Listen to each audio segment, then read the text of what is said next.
Talking about this whole forcing pregnancy thing, we speculated. You know, China went through the one-child policy where they get rid of all the babies that force abortions. It's grim. It's horrible, right? It's disgusting. How would you feel about the government owning your genitals and your ability or disability to procreate? Well, that's healthcare, isn't it? That's socialised healthcare. Welcome back and good evening, ladies, gents and Pikachus. More about China, communism, and how if it comes here, we're absolutely screwed.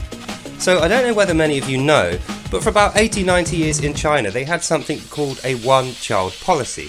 And what that meant was you legally were only allowed to have one child, and if you dared get pregnant after that, you would be forced into having an abortion by the government. And if you refused to go voluntarily, they would drive a medical van outside your house, kick down your door, drag your wife into the back of a van, sedate her, and pull the baby out and kill it. And that's what they did in order to control their population numbers. Obviously, it didn't work very well because people still had sons, and what they do now is they have lots and lots of men and no wives, and lots of spoilt single children who never had any siblings. So what's happening now is they've realised they have this demographic problem. They have this huge issue of lots and lots and lots of old men who can't pay for themselves, lots and lots and lots of grandparents who can't pay for themselves. And there's no family structure in China. There's barely any marriages. No one cares because they had this one-child policy for so long. So it stands to reason they're going to have to try and correct this at some point in the future. And being the geniuses that they are over in the communist countries, I think what they're going to have to do is have the opposite policy of the one-child policy. What they're going to do is they're going to force people by hook or by crook into having more than one child. So you might be thinking, well, you can't force people to have sex. You can't literally control someone's genitals at the state level. But you would be wrong there. See, what I think they will do is they will cut down the access that you have to public services, and they will offer you benefits and they will offer you incentives to having more children. For instance, say you take the train to work every day. They might suddenly say you're not allowed on the train unless you have a child. They might say, we're going to put a fine on your house of £10,000 or, yuan or whatever the currency is. We'll put this fine on of £10,000 per day, but you only have to pay 10% of it if you have a second child.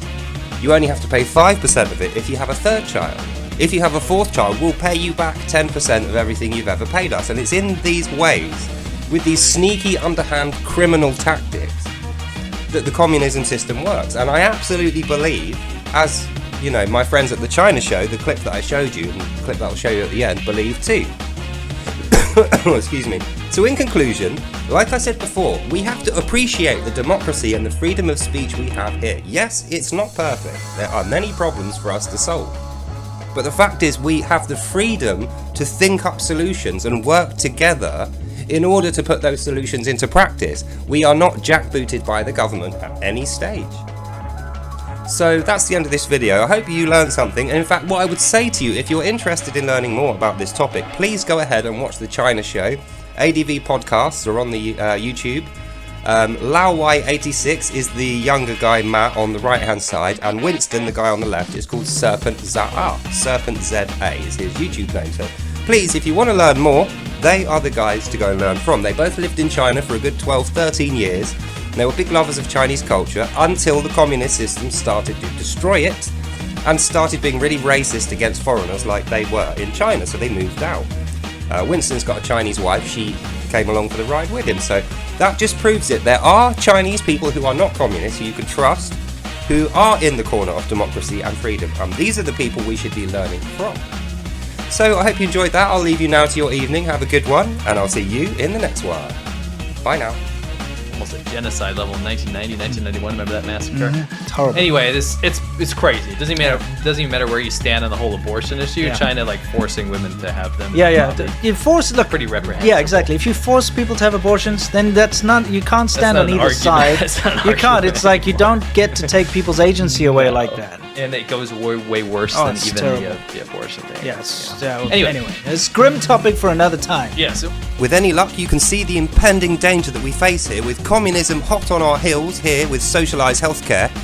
If they do that here like they do in China, we are absolutely fucked. So use your freedom, speak out against it, stay free, enjoy that, and I'll see you in the next one. Bye now. Bye.